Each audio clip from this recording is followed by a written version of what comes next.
Donald Trump ಹತ್ಯೆಯ ಸಂಚು ಹೆಣೆಯುತ್ತಿರುವ Iran ಅಕ್ಷರಶಃ ಸೇಡಿನ ಅಗ್ನಿಕುಂಡದಲ್ಲಿ ಬೇಯುತ್ತಿದೆ.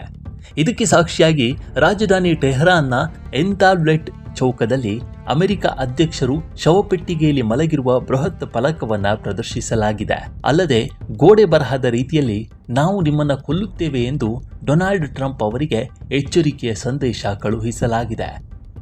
ಕಳೆದ ಫೆಬ್ರವರಿ 28ರಂದು ಅಮೆರಿಕ ಮತ್ತು ಇಸ್ರೇಲ್ ನಡೆಸಿದ ಜಂಟಿ ದಾಳಿಯಲ್ಲಿ ಮಾಜಿ ಸರ್ವೋಚ್ಚ ನಾಯಕ ಅಯತೊಲ್ಲಾ ಅಲಿ ಖಮೇನಿ ಅವರ ಹತ್ಯೆ ಮಾಡಲಾಗಿತ್ತು.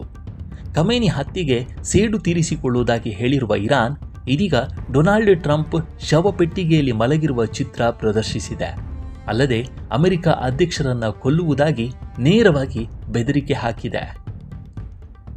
ಇರಾನ್ ದೀರ್ಘಕಾಲದಿಂದಲೂ ಸಾರ್ವಜನಿಕ ಸ್ಥಳಗಳಲ್ಲಿ ರಾಜಕೀಯ ಸಂವಹನದ ಸಾಧನವಾಗಿ ಬಳಸುತ್ತಾ ಬಂದಿದೆ. ಆದರೆ ಫೆಬ್ರವರಿ ಅಂತ್ಯದಲ್ಲಿ ಅಮೆರಿಕ ಇಸ್ರೇಲ್ ಪಡೆಗಳ ವಿರುದ್ಧ ಯುದ್ಧ ಪ್ರಾರಂಭವಾದಾಗಿನಿಂದ ಇಸ್ಲಾಮಿಕ್ ಗಣರಾಜ್ಯದ ವಿಶಾಲವಾದ ದೃಶ್ಯ ಸಂವಹನ ತಂತ್ರದ ಭಾಗವಾಗಿ ಕ್ರಾಂತಿಕಾರಿ ಚಿತ್ರಣಗಳು, ಯುದ್ಧ ಸ್ಮಾರಕಗಳು ಮತ್ತು ಸೈದ್ಧಾಂತಿಕ ಸಂದೇಶಗಳನ್ನು ಬಿಂಬಿಸುವ ಬೃಹತ್ ಫಲಕಗಳನ್ನು ಟೆಹರಾನ್ನ ಅತ್ಯಂತ ಜನನಿಬಿಡ ಮತ್ತು ಪ್ರಮುಖ ಸ್ಥಳಗಳಲ್ಲಿ ಅಳವಡಿಸಲಾಗಿದೆ. ಈ ಹೊಸ ಫಲಕದಲ್ಲಿ ತೆರೆದ ಕಪ್ಪು ಶವಪೆಟ್ಟಿಗೆಯಿಂದ ಅಮೆರಿಕದ ಅಧ್ಯಕ್ಷರ ದೇಹ ಹೊರಗೆ ಕಾಣುತ್ತಿದೆ. ಕಪ್ಪು ಶವಪೆಟ್ಟಿಗೆಯ ಮೇಲೆ ಪರ್ಷಿಯನ್ ಮತ್ತು ಇಂಗ್ಲಿಷ್ ಭಾಷೆಗಳಲ್ಲಿ ನಾವು ಟ್ರಂಪ್ ಅವರನ್ನು ಕೊಲ್ಲುತ್ತೇವೆ ಎಂಬಂತಹ ಬೆದರಿಕೆ ಘೋಷಣೆಗಳನ್ನು ಬರೆಯಲಾಗಿದೆ. ಬಿಲ್ಬೋರ್ಡ್ನ ಗೀಚು ಬರಹವು ಮಾಜಿ ಸರ್ವೋಚ್ಚ ನಾಯಕನನ್ನ ಹುತಾತ್ಮ ಎಂದು ಉಲ್ಲೇಖಿಸಿದೆ. ಅಷ್ಟೇ ಅಲ್ಲದೆ ದಕ್ಷಿಣ ಇರಾನ್ನ ಮಿನಾಬ್ ನಗರದ ಶಾಲೆಯ ಮೇಲೆ ಅಮೆರಿಕ ನಡೆಸಿದ ಕ್ಷಿಪಣಿ ದಾಳಿಯಲ್ಲಿ ಹತ್ಯೆಗೀಡಾದ ಮಕ್ಕಳನ್ನು ಸ್ಮರಿಸಲಾಗಿದೆ. ಇರಾನ್ ಬಿಲ್ಬೋರ್ಡ್ನಲ್ಲಿ ಡೊನಾಲ್ಡ್ ಟ್ರಂಪ್ ಅವರಿಗೆ ಬೆದರಿಕೆ ಹಾಕುವುದು ಹೊಸದೇನಲ್ಲ.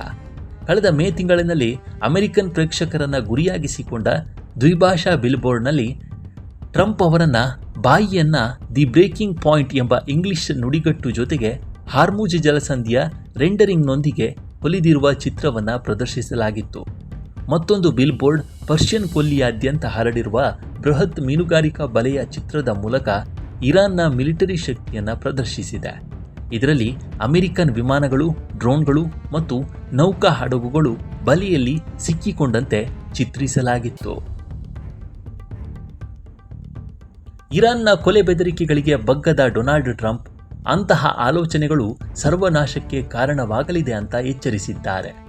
ಇರಾನ್ನಲ್ಲಿ ಡೊನಾಲ್ಡ್ ಟ್ರಂಪ್ ವಿರುದ್ಧ ಪ್ರತೀಕಾರದ ಸಾರ್ವತ್ರಿಕ ಭಾವನೆ ಹೆಚ್ಚುತ್ತಿದ್ದು, ಅಯತೊಲ್ಲಾ ಅಲಿ ಖಮೇನಿ ಅವರ ಹತ್ಯೆಗೆ ಸೇಡು ತೀರಿಸಿಕೊಳ್ಳಬೇಕು ಎಂಬ ಒತ್ತಾಯ ಕೇಳಿಬರುತ್ತಿದೆ. ಖಮೇನಿ ಹತ್ಯೆಗೆ ಪ್ರತಿಯಾಗಿ ಇರಾನ್ ಹಿಟ್ ಲಿಸ್ಟ್ ಸಿದ್ಧಪಡಿಸಿದ್ದು, ಇದರಲ್ಲಿ ಅಮೆರಿಕ ಅಧ್ಯಕ್ಷ ಟ್ರಂಪ್, ಇಸ್ರೇಲ್ ಪ್ರಧಾನಿ ಬೆಂಜಮಿನ್ ನೆತಾನ್ಯಾಹು ಸೇರಿದಂತೆ ಒಟ್ಟು 13 ಜಾಗತಿಕ ನಾಯಕರ ಹೆಸರುಗಳಿವೆ.